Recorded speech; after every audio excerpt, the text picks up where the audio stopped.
Unemployment trends, food bank lines, pandemic surge, impending shutdowns, and political instability. The market will never see the crash coming, but it is coming. $1.3 billion asset purchases by central banks every 60 minutes since March. Buyers of last resort to keep assets prices in bubble territory. The M1 money supply is up a record 46% year-over-year. Things are getting pretty intense. Banks are buying up closed and bankrupt businesses, increasing profit for Wall Street and the monopoly corporations. You might get those rollback deals and lighting sales on Amazon, but was it really worth it? We are being led down the rose-lined path to socialism, communism, wealth confiscation, the destruction of our Constitution, and all rights we have had in this nation since its founding. The central banks are literally buying it all.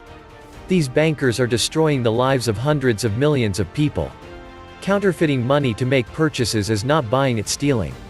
Another fraud day in the bubble stock market as the Fed never allows stocks to sell off.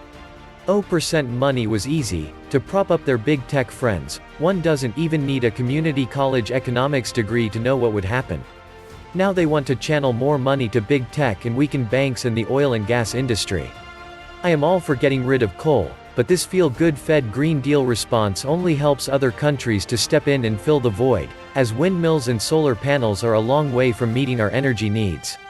Letting the Fed print trillions of dollars of unearned money to bail out the stock market, financial institutions, and now corporations is destroying the value of earned income and savings. Allowing the Fed to lower interest rates into negative real rates so an already indebted society can borrow and spend even more of its future earned income so that we can continue to live beyond our means today is just insane, and we've been doing it for 40 years now. Allowing the Fed to prevent true price discovery in the markets is just criminal and will destroy the free market economy for decades to come. This near-zero rate scheme is basically a wealth tax on Americans, and the US dollar is going to end up only being worth a penny. Very sad that true American entrepreneurs would sit back and let the Fed and central banks sell out America. Congress and government leaders are selling us out. Every policy they put in place is so short-term focused, with no regard to future consequences. They have destroyed generations to come. The US dollar is being decimated. The currency dilution steals value from every other dollar already in existence. If one believes the official inflation rate is generally understated, real GDP growth is likely lower. This is where monetary policy exacerbates protracted deficit spending and those on the margin. Simply consider the real assets that stand behind the financial assets of stocks, bonds, etc. Then consider the hugely inflated valuation ratios of those investments, PEs for stocks, gutted interest rates themselves for bonds, etc., and it is no mystery where all the inflation exists. Interest rates are the price of borrowed money. When the system has been hugely injected with trillions in unbacked new money supply, interest rates are driven to zero because the supply of investable funds has hugely outstripped the demand from new real asset investment opportunities. The aggregate ratio between financial ownership claims and underlying real asset values is grotesquely engorged. Any poor bastard caught in the US dollar domain does not have the luxury of holding out investable funds because of laughably inadequate risk-adjusted recompense in bond markets. Fed policy of helicopter money dumps has terminally diluted every financial market denominated in US dollars. So, low interest rates are not a sign of no fear of inflation, but rather, they are the evidence of the Fed's crushing success in creating it. In terms of rich, poor, middle class, those who hold tangible assets benefit from inflation. Those who count on wages or hold paper assets cash, not so much. The inflation is there in spades. Learn about the velocity of money.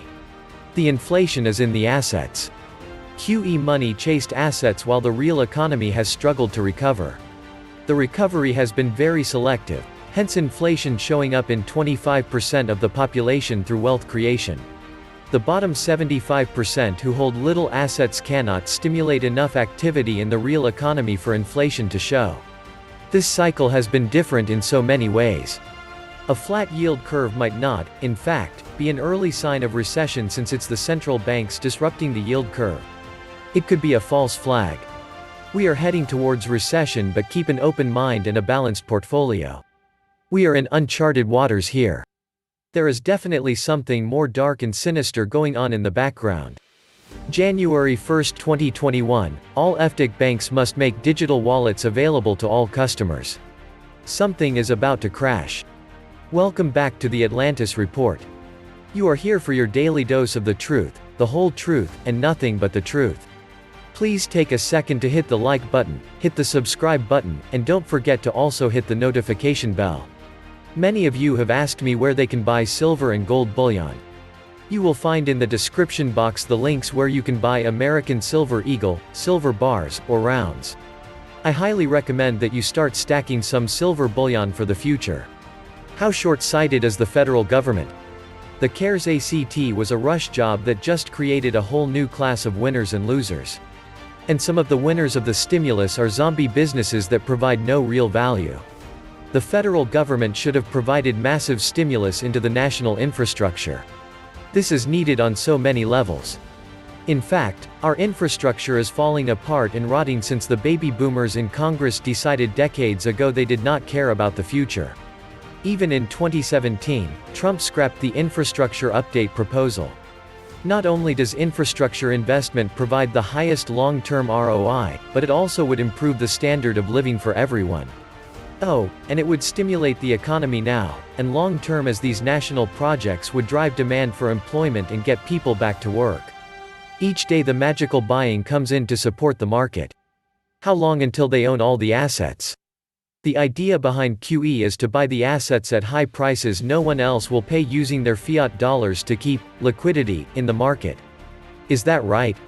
So if you're a central bank and you can print an infinite amount of fiat, doesn't this eventually end with the Fed, or ECB, et al., owning everything? It seems like this program allows people get to the exits and cash out of what would otherwise be a painful repricing of assets, but it seems extremely short-sighted to me because the FRNs are debased with all the printing, and all the real-world assets are going to end up on the Fed's ledger. Doesn't this end with everyone holding bags of worthless toilet paper and you paying rent to the Fed because they own your house, your car, the company you work for, etc., etc.? Now basically, everyone is left reliant on QE, stimulus, and the corporations are also reliant. The Frankenbull is solely powered by the Fed. The assets they buy only hold their value because the banks buy them. They can't stop printing. It will continue to grow in an exponential manner because if they stop, the assets they own would be valueless. They really are taking us to Mad Max territory. How long before the NWO owns all business and performs the reset? So the US government should immediately raise corporate taxes 200%? The old fiat monetary systems are declared obsolete, and a new universal basic allowance has been introduced to cover the needs of the ordinary citizen. Only governments and multinational businesses use a digital credit mark to account for the movement and trade of raw materials. The democratic functions of Western parliaments are reduced to votes for regional members of a unity government. Prime ministers are chosen by internal vote. Private property has been abolished, all goods and assets sequestered by governments to allocate as required. Televisions have been issued to citizens, and giant screens broadcast 24 hours a day in the city squares. Fed seems to be waiting for a multi-trillion stimulus before increasing treasury purchases. It looks like they may have to wait a few more weeks. Fed better buys everything sooner than later, as it seems Main Street folks are starting to understand that the Fed's main purpose is to enrich the elites. CNBC article today titled, "Americans increasingly see the stock market as a barometer just for the rich, not the whole economy," had some shocking stats. When you see a shift in the country of 20% that believe the stock markets are rigged, most of which do not invest in said stock markets, that is a paradigm shift of epic consequences for trickle-down Fed policies. The bottom 90% are losing faith in the Fed lies of helping the Main Street. The bottom 90% have more votes than the top 10%. Fed is at risk politically, so better make billionaires rich again, as regular common fly-over folks are getting wiser to the Fed as a wolf in sheep clothing. Wait until the manufactured inflation starts to impact the working families of this nation. The gap between those who have enough stock to make a difference in their lives, and those who do not will widen. And this is not a healthy situation for the country. The central banking game is truly a socialist endeavor. It finances the things Margaret Thatcher said would soon run out of, other people's money. It hides the cost of war by purchasing the debt created to fund those wars. It is operated by the unelected who make economic decisions behind closed doors, and they themselves insulated from any ill effects, like inflation, for they have inflation-protected pensions, courtesy of us. But what of us? The latest example of how the Fed's outsized presence in markets, which began with the 2008 financial crisis and showed no signs of ending, is distorting traditional trading strategies. It's squelching volatility, adding fuel to a record-setting advance in stocks, leaving credit markets priced to perfection, and curbing treasury yields at levels that no longer fully reflect market sentiment or investors' belief in the economy. The central banks have suspended the fundamental of a free market, supply-demand price discovery. In so doing, they have made asset evaluation a folly and misallocation of assets a game of no consequence. The history of this nation until 2008 is that Fed funds equal or exceed inflation. Since 2008, this has been suspended, for good times and bad, for the benefit of whom and at a cost to whom. Hayek said central bankers decide and intentionally aid one group to the detriment of another, and the one group has been harmed since 2008. That group that had nothing to do with the systemic threats created by overleveraging and irresponsible speculations.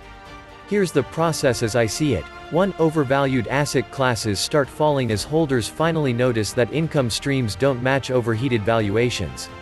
2. The Fed, worried that panic selling of asset class will a. Hurt wealth effect propping up spending and b. Increase interest rates, hurting investment, hurries to print trillions in unbacked money to buy those falling, overvalued asset classes. 3. As a result, the selling banks, holders of those cratering asset classes, get overpaid for their overvalued assets, in Fed, high-powered money, which the banks can turn around and use to make new leveraged loans, at a multiple higher than what they got from the Fed. The Fed gets the falling knife asset classes in exchange. 4. The newly flush banks start making their leveraged-up loans, or sit on a chunk of the Fed QE, for which they get paid a small profit margin on idle reserve balances by the Fed. 5. Those new bank loans bid up the prices of financial investments or real assets, creating consumer inflation, later or now. I may have some of the details wrong, but I think the overall gist is right. I wonder if a clear graphic would help the public understand just how dangerous this self-licking ice cream cone the Fed has created is. Basically, it is a machine for converting going bad government and corporate debt into consumer inflation.